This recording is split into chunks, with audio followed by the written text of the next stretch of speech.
हे तिम्रो लागि म छाँदैछु नि त मेरो लागि मेरो लागि को छाररो नि त चोली मलमलको भुमरीमा पारेर जानीको आउँछ झलको। म यतिखेर गीतबाट नै सुरुवात गर्न चाहन्छु। यतिखेर प्रमोद खरेलको मलाई जसले पनि किनेर आउँछु भन्ने थोरै सुनाउँछु। मलाई जसले पनि किनेर आउँछ सायद मेरा आँखामा सायद मेरा आँखामा आँसु सुहाउँछ आँसु सुहाउँछ। आदरणीय दर्शकबिन नमस्कार। एलबी क्षेत्री यस युट्युब च्यानलमा यहाँहरूलाई हार्दिक स्वागत छ। आज विशेष प्रस्तुतिका साथ यहाँहरूको माझमा उपस्थित भइसकेको छु। म एलबी क्षेत्री यस युट्युब च्यानलमा यहाँहरू नयाँ हुनुहुन्छ भने कृपया सब्सक्राइब गर्नुहोला, सँगसँगै बेल थिच्नुहोला र यो आजको प्रस्तुति यहाँहरूलाई मन पर्यो भने कृपया सेयर गर्न नबिर्सिनुहोला र देश विदेशमा रहनुभएका सम्पूर्ण नेपाली दाजुभाइ तथा दिदीबहिनीहरूमा चाहिँ यो आग्रह गर्न चाहन्छु जो दर्शक मित्रहरू हुनुहुन्छ र आज श्रीकृष्ण जन्माष्टमीको विशेष अवसरमा मैले दुईजना गेस्टलाई मैले निम्त्याएको छु यस प्रस्तुतिमा र पक्कै पनि एउटा लोककला संस्कृति र सँगसँगै त्यसलाई जोगार्न गर्नुपर्छ, त्यसलाई संरक्षण गर्नुपर्छ भन्ने उद्देश्यका साथ एकै घरका दुई भाइ हुनुहुन्छ, सुजन पुन मगर, त्यसै गरेर सुरज पुन मगर हुनुहुन्छ। उहाँहरू पक्कै पनि एउटा आधुनिक क्षेत्रमा दखल राख्नुहुन्छ भने एकजनाले चाहिँ लोकगीत सङ्गीतको यस यो संसारमा रमाउने गर्नुहुन्छ। उहाँहरूको प्रस्तुति आज हामी देख्नेछौँ र हामीलाई साथ दिने सहकर्मी हुनुहुन्छ, क्यामरामा हुनुहुन्छ ज्ञानेन्द्र पुन मगर हुनुहुन्छ भने त्यसै गरेर सहकर्मी मित्र अनुराग मानसिङ दागी हुनुहुन्छ। पक्कै पनि उहाँहरूलाई पनि धेरै धेरै धन्यवाद दिँदै ढिला नगरिकन आजका गेस्ट, आजका चाहिँ पाहुना सुरज पुन र त्यसै गरेर सुजन पुन दुई भाइलाई म यहाँ यस हाम्रो प्रस्तुतिमा निम्त्याउन चाहन्छु। र पक्कै पनि आजको यस प्रस्तुतिमा यहाँहरूलाई चाहिँ धेरै धेरै स्वागत छ। हजुर सुजन पुन हुनुहुन्छ। हजुर धन्यवाद। नमस्कार, मेरो नाम सुजन पुन मगर, ठेगाना ककपुर छ, सिन्बाङ सल्यान। पक्कै पनि त्यसै गरेर भाइ हुनुहुन्छ, सुजनकै भाइ हुनुहुन्छ, उहाँको पनि परिचय हामी लिन चाहन्छौँ। सर्वप्रथम नमस्ते सबैजनालाई। मेरो नाम सुरज पुन मगर, ठेगाना सल्यान कपुरकोट गाउँपालिका 6 भन्न चाहन्छु। सेम नै भनेपछि एउटै घरका दुई भाइ हुनुहुन्छ। आज पक्कै पनि दर्शकबिनलाई आज धेरै धेरै मनोरञ्जन दिनको लागि उहाँहरू आइसक्नु भएको छ र उहाँहरूको सर्वप्रथम त यहाँहरू दुवैजनालाई यस एलबी क्षेत्री यस च्यानलमा र आजको प्रस्तुतिमा हार्दिक स्वागत छ। हजुर धन्यवाद। पक्कै पनि हामी चाहिँ यहाँसम्म मेहनत गरिएर होइन, अब यहाँहरूको प्रस्तुति एकदमै राम्रो छ र सँगसँगै आवाजमा दम छ भन्ने हिसाबले चाहिँ यहाँहरूको प्रतिभा सुन्नको लागि र सम्पूर्ण दर्शक पनि आतुर हुनुहुन्छ सुन्नको लागि, त्यही भएर यहाँ समक्ष चाहिँ आइसकेको अवस्था छ र आजको दिनमा भरपुर पक्कै पनि यहाँहरूले मनोरञ्जन लिनुहुनेछ र आफ्नो परिचयसहित। मेरो नाम सुरज पुन मगर, ठेगाना सल्यान कपुरकोट गाउँपालिका वडा नम्बर 6 भन्न चाहन्छु।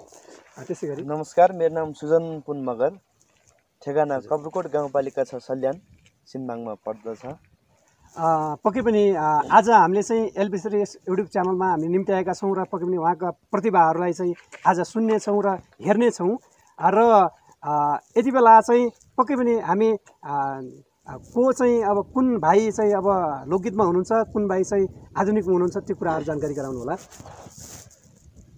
अब दाई चाहिँ लोकगीतमै हो होइन, दाई हजुर। लोकगीतमै हुनुहुन्छ, म चाहिँ लोकगीत पनि गाउँछु, म लोकगीत भन्दा पनि प्राय आधुनिकतिरै बढी आधुनिकमा सुन्छु। यहाँको चाहिँ दखल छ भन्ने कुरा यहाँ बुझ्नु पर्यो। हजुर। र उहाँ चाहिँ एउटा लोकदोरीको क्षेत्रमा म चाहिँ दाई पढ्छु होइन, उसको दाई म चाहिँ प्राय अब सानैदेखि लोक सङ्गीतलाई माया गर्ने मान्छे। हजुर अब लोकगीत गुनगुनाइन्छ हल्का हल्का। हजुर। भनेपछि पक्कै पनि दर्शक श्रोताहरू जो देश विदेशमा रहेर यो भिडियोहरू हेरिरहनु भएको छ, यो भिडियोलाई हेरिरहनु भएको छ, उहाँहरू पक्कै पनि आतुर हुनुहुन्छ जो प्रस्तुति सुन्नको लागि। हामी सुरुवात कहाँबाट गर्छौँ? सुरुवात मैले नै सुरु गर्न चाहन्छु एउटा लोकगीत अब हजुरहरूलाई सुनाउन चाहन्छु। अब बाँकी सुजन गीतबाट पुनबाट चाहिँ हामी सुन्छौँ प्रतिभा। हे तिम्रो लागि म छँदैछु नि त, मेरो लागि मेरो लागि को छाररो नि त, चोली मलमलको भुमरीमा पारेर जानीको आउँछ झलको, भुमरीमा पारेर जानीको आउँछ झलको। हजुर धन्यवाद। धेरै धेरै धन्यवाद। जो एकदमै प्रतिभाको धनी हुनुहुन्छ र एउटा चाहिँ उहाँको चाहिँ स्वरमा एउटा सरस्वतीकै बास छ भन्ने कुरा हामी बुझ्न सक्छौँ, जो कि हामी सुन्यौँ र हेर्दाखेरि नै हामीले चाहिँ त्यो बुझ्यौँ। र सँगसँगै हामी भाइतर्फ जान्छौँ, सुरज पुन मगरतिर जान्छौँ, जो कि उहाँको प्रतिभा पनि हामी सुन्छौँ अथवा उहाँको केही कुराहरू सुन्छौँ। हुन्छ, म यतिखेर गीतबाट नै सुरुवात गर्न चाहन्छु। यतिखेर प्रमोद खरेलको मलाई जसले पनि किन रुवाउँछु भन्ने थोरै सुनाउँछु। मलाई जसले पनि किन रुवाउँछ, सायद मेरा आँखामा, सायद मेरा आँखामा आँसु सुहाउँछ, आँसु सुहाउँछ। मलाई जसले पनि किन रुवाउँछ। धन्यवाद। धन्यवाद। एकदमै एउटा चाहिँ आधुनिक क्षेत्रमा पनि सुरज पुन मगरको एकदमै राम्रो प्रतिभा रहेको छ र स्वरलाई पनि पक्कै पनि मान्नै पर्छ। र बाँकी कुराहरू दर्शक श्रोताहरूले नै एउटा चाहिँ कमेन्ट गरेर अथवा आफ्नो सल्लाह सुझाव दिएर, जो कि यो प्रतिभालाई माथिसम्म लग्नको लागि उहाँहरूको तपाईँ सम्पूर्ण दर्शकहरूको चाहिँ हात रहने गर्दछ। र यति बेला चाहिँ पक्कै पनि सरस्वती हामी चाहिँ एउटा चाहिँ गीत सुन्ने क्रममै हामी अगाडि बढ्नेछौँ र केही छोटो रूपमा चाहिँ उहाँको जोस् केही जीवन जगतका कुराहरू र उहाँहरूको भनौँ न केही अब प्रतिभाहरू, जो कि अब कुनै अब सभा समारोह होइन र सँगसँगै स्कुल कलेजमा पढ्दाखेरि उहाँहरूले चाहिँ केही त्यहाँ अब उत्कृष्टता लिएको कुराहरू केही कुराहरू छ कि त्यो कुराहरू बुझ्नेछौँ। सुजन मगरबाट हामी बुझौँ, तपाईँ कुनै त्यस्तो क्षेत्रमा अथवा एउटा चाहिँ उत्कृष्ट भएको यो कला र गलाको क्षेत्रमा चाहिँ उत्कृष्ट भएको केही कुराहरू छ? हजुर, अब म चाहिँ यो सल्यान उद्योग वाणिज्य सङ्घबाट महोत्सव लागेको थियो। हजुर। त्यहाँ चाहिँ म दोहोरी प्रतियोगिताहरू सञ्चालन भइराखेको थियो। त्यसमा चाहिँ म सहभागी हुने अवसर पाएको थिएँ। त्यसमा म एकचोटि सेकेन्ड र एकचोटि थर्ड भएको छु। र अरू चाहिँ हामी बेला बेलामा यो लोक दोहोरी गीत चाहिँ गुनगुनाइराख्ने गर्दछु। हजुर, पक्कै पनि जो उत्कृष्टता हासिल गर्नुभएको छ रहेछ होइन, जो समय जो गएका यो कला र गलाको आफ्नो आवाजको माध्यमबाट उहाँले चाहिँ एउटा उत्कृष्टता हासिल गर्नुभएको रहेछ। धेरै धेरै यहाँलाई बधाई छ र अझै पनि यहाँको चाहिँ प्रतिभा तिखारिँदै निखारिँदै जाओस्। र यसै गरेर जो भाइ हुनुहुन्छ सुरज पुन हुनुहुन्छ, उहाँलाई पनि त्यस्तोमा केही सहभागी हुनुभएको थियो, त्यही कुराहरू जान्न चाह्यौँ। मैले त्यस्तो धेरै अब ठुला प्रोग्रामहरू चाहिँ भाग लिएको छैन। मैले स्कुलहरूमा गाउँथेँ अथवा स्कुलहरूमा त्यही क्लासहरूमा गाउँथेँ। साथीहरूले सबैले राम्रै छ भन्नुहुन्थ्यो। त्यही नै हो, नत्र भने म प्रोग्रामहरूमा गएको छैन। भनेपछि जस दुवैजना साथीहरू अथवा दुवैजना आजको चाहिँ पाहुनाहरू हुनुहुन्छ, यहाँहरू यो मिडियामा अथवा यो युट्युबमा चाहिँ यहाँहरू पहिलोचोटि हो या त दोस्रोचोटि अथवा हजुर पहिलोचोटि हो। दुवैजना हजुर पहिलोचोटि हुनु रहेछ। एकदमै खुसी लाग्यो र पहिलो प्रहर नै रहेको छ। धेरै धेरै चाहिँ आभारी छौँ हामी चाहिँ होइन। र सँगसँगै हामी सायद अब खल्लो पनि भयो होला जो दर्शक साथीहरूलाई अथवा दर्शक मित्रहरूलाई सबैलाई। र हामी प्रस्तुति सुन्नतिर लाग्छौँ। पक्कै पनि दुई भाइकै प्रस्तुति हामी सुन्छौँ। पहिलो चरणमा हामी चाहिँ जेठेबाद र सुरुवात गरौँ। हे तिमी रहेछौ फुलेको प्याउली झै, फुलेको प्याउली झै। हे म भएको छु रोइ हिँड्ने न्याउली झै, तिम्रै झल्को तिम्रै तिर्सना। हे बरु मैले बिर्सौला सास फेर्न, गाह्रो भो तिमीलाई बिर्सना। हे बरु मैले बिर्सौला सास फेर्न, गाह्रो भो तिमीलाई बिर्सना। एकदमै धेरै राम्रो प्रतिभा रहेको छ। हेर्नुहोस् त दर्शक मित्रहरू, पक्कै पनि एउटै घरमा चाहिँ अब दुई भाइको एउटा प्रतिभा यति प्रस्फुट हुन्छ, यति कोकिल कण्ठ छ, जो कि यति आवाज बुलन्द छ। एकदमै गर्वको कुरा रहेको छ। र त्यसै गरेर चाहिँ हामी उहाँको प्रतिभा सुन्ने गर्छौँ। म यतिखेर एउटा गीत सुनाउँछु। हजुर। जनम जनम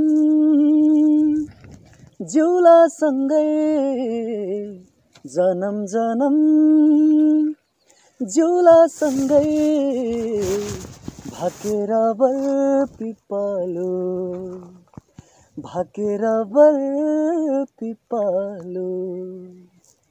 यो तन दिए यो मन दिए तिमीलाई मायालु, छोएर बर पिपलो, भाकेर बर पिपलो। धन्यवाद। वाह, धेरै धेरै धन्यवाद भन्नुपर्छ। जो कि आधुनिक गीतको क्षेत्रमा पनि उहाँको भनौँ न होइन, सुरजको चाहिँ आफ्नै छुट्टै पहिचान राख्नुभएको छ र आवाजमा पनि एकदमै दम छ। र यस्तो आवाजलाई सम्बन्धित ठाउँसम्म अथवा अगाडिसम्म पुग्ने एउटा चाहिँ एउटा मिलोस् भन्ने हामी कामना गर्न चाहन्छौँ। र सँगसँगै अब हामी चाहिँ पक्कै पनि यो प्रस्तुतिको पक्कै पनि अन्त्यतिर छौँ। र आजको यस प्रस्तुतिलाई यहाँहरूले जस्तो मान्नुहुन्छ त्यस्तै कमेन्ट गर्नुहोला। सँगसँगै आउँदा प्रस्तुतिहरू कस्तो आइदिए हुन्थ्यो भन्ने कुराहरू यहाँ लाग्छ, त्यो प्रस्तुतिहरू कस्तो लाग्छ त्योहरू चाहिँ यहाँहरूले चाहिँ राख्नुहोला, कमेन्टमा राख्नुहोला, सल्लाह सुझाव दिनुहोला। सल्लाह सुझाव, यहाँहरूको सल्लाह सुझावले नै हामी अगाडि बढ्ने एउटा चाहिँ ऊर्जा मिल्ने गर्दछ। र आजका पाहुनाहरू, दुवैजना पाहुनाहरू हुनुहुन्छ। उहाँहरू पाहुनाहरूको अन्त्यतिरको चाहिँ हामी चाहिँ प्रतिभा सुन्छौँ र सँगसँगै उहाँहरूको अन्त्यमा भनाइहरू के छ त्यो पनि हामी बुझ्नेछौँ। हामी चाहिँ प्रतिभातिरै अथवा उहाँको प्रस्तुतितिरै लाग्छौँ। म अन्त्यमा, कार्यक्रमको अन्त्यमा एउटा अब लोकगीतै गाउन चाहन्छु, हजुरहरूले सुनिदिनु होला।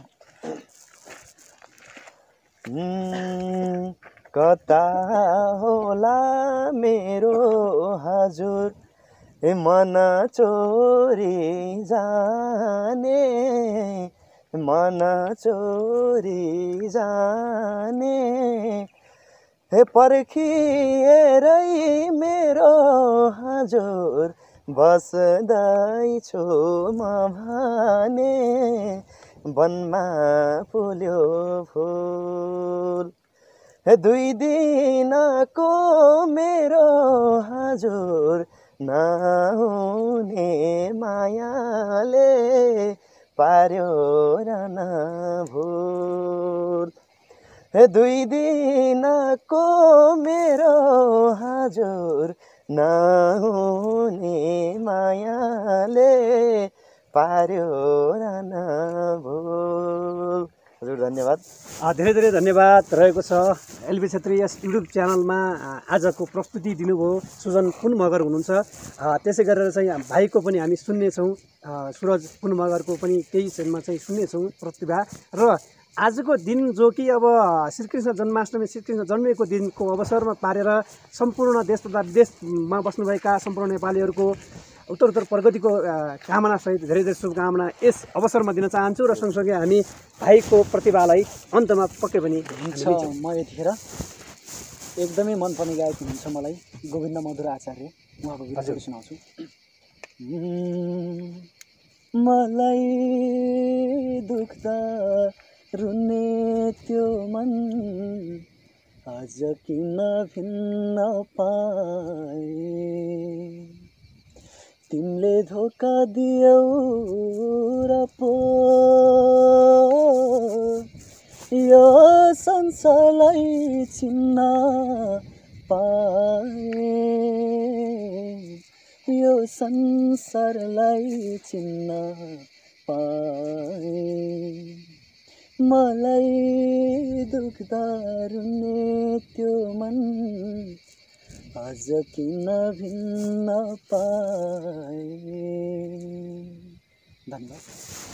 धेरै धेरै धन्यवाद रहेको छ। जो कि अब भाइ सुरज पुन मगरले पनि एकदमै जस एउटा चाहिँ आधुनिक गोविन्द मधुर आचार्यको सम्मान स्वरूप उहाँले चाहिँ मिठो गीत गाउनु भएको छ। धेरै धेरै धन्यवाद रहेको छ। र सँगसँगै अब अन्त्यमा चाहिँ अब यो प्रतिभालाई अगाडिसम्म पुर्याउनको लागि अथवा यो प्रतिभालाई चाहिँ कुण्ठित हुन नदिनको लागि, एकै ठाउँमा रहिरहन नदिनको लागि के कस्ता अरू साथी अथवा सबैको पारिवारिक रूपमा चाहिँ के साथ चाहिन्छ, के सहयोग चाहिन्छ, त्यो कुराहरू सँगसँगै हाम्रा दर्शक श्रोताहरूलाई अन्तमा के भन्न चाहन्छ, म पालो पालो सोध्न चाहे। हजुर अब सर्वप्रथम त यस एलबी छेत्री च्यानललाई हजुरहरूले सबैले लाइक, कमेन्ट, सब्सक्राइब गर्न नबिर्सिनु होला। अब हामी भनेको भर्खर केही उदाउँदै गरेको कलाकार हौँ, हामी बिस्तारै सिक्ने क्रममै छौँ। अब किनकि हामी यो मिडियामा फर्स्टचोटि आएको हौँ। हामी योभन्दा पहिले कुनै पनि मिडियाहरू हाम्रो सामु आउनु भएको थिएन। आज एलबी छेत्री च्यानल हाम्रो सामु आउनु भएको छ र दर्शक श्रोताहरूले हामीलाई कस्तो लाग्यो हाम्रो गीत सुनेर तपाईँहरूले आफ्नो सल्लाह सुझाव, अब कुनै कतै ठाउँमा गल्ती भयो होला, अब हजुरहरूले एकदम सल्लाह सुझावको खाँचो छ हामीलाई, एकदम सल्लाह सुझाव हामीलाई दिनु होला। त्यही नै भन्न चाहन्छु। धन्यवाद। र मेरो पनि त्यही नै हो। अब सर्वप्रथममा हामीहरू भनेको अब भर्खरै गीत सङ्गीत सिक्दै गरेका साना साना अब प्रतिभाहरू हुन्। यो प्रतिभालाई अब सल्लाह सुझाव र त्रुटिहरू भएमा आउनै दिनु होला भन्न चाहन्छु। र हजुरको यस च्यानललाई पनि लाइक, कमेन्ट, सब्सक्राइब गरिदिनु होला भन्न चाहन्छु। हजुर तपाईँ त्यति टाढाबाट हाम्रो प्रतिभाहरू ल्याउनको लागि आउनुभएको छ। हजुरलाई एकदम, हजुरको टिमलाई एकदम धन्यवाद दिन चाहन्छु हामीले। धेरै धेरै धन्यवाद। जो कि आजको यस प्रस्तुतिमा, यस श्रृङ्खलामा चाहिँ यहाँहरूले साथ दिनुभयो दुवै भाइ। जो कि अब अजीबको कुरा पनि मान्नुपर्छ, हामीले चाहिँ अलिकति अचम्मको कुरा पनि मान्नुपर्छ। दुवै भाइ एकै घरका, दुवै भाइको चाहिँ एकदमै एउटा चाहिँ कला र गला र क्षमता, जो यो प्रतिभा रहेछ भन्ने कुरा हामीले बुझ्यौँ र आम दर्शक श्रोता साथीहरूले पनि बुझ्नुभयो होला भन्ने कुराहरू मैले यो मनन गरेको छु। र आजको यस प्रस्तुतिबाट पक्कै पनि अन्त्यमा आइसकेको अवस्था छ र यस प्रस्तुति पक्कै पनि यहाँलाई मन पर्यो होला जस्तो लाग्छ। हाम्रो मैले प्रस्तुत गर्ने प्रस्तुतिको शैली पनि कस्तो छ त्यो पनि यहाँहरूले बताउनु होला। र सँगसँगै उहाँहरूको प्रस्तुति पनि कस्तो लाग्यो र उहाँहरूलाई अगाडि बढाउनको लागि के कस्ता कामहरू गर्दा अझ राम्रो होला। र सँगसँगै यी कुराहरू सबै यहाँहरूले कमेन्ट बक्समा सल्लाह दिनु होला भन्दै अहिलेको यस प्रस्तुतिबाट र यो साङ्गीतिक प्रस्तुतिबाट म पनि बिदा चाहन्छु। र सँगसँगै यस च्यानलमा जोडिनको लागि, यस च्यानलमा चाहिँ अरू धेरै भिडियो पाउनको लागि सब्सक्राइब गर्नुहोला, सेयर गर्नुहोला भन्दै अहिलेलाई छुट्टिन्छु। हस्त, नमस्कार।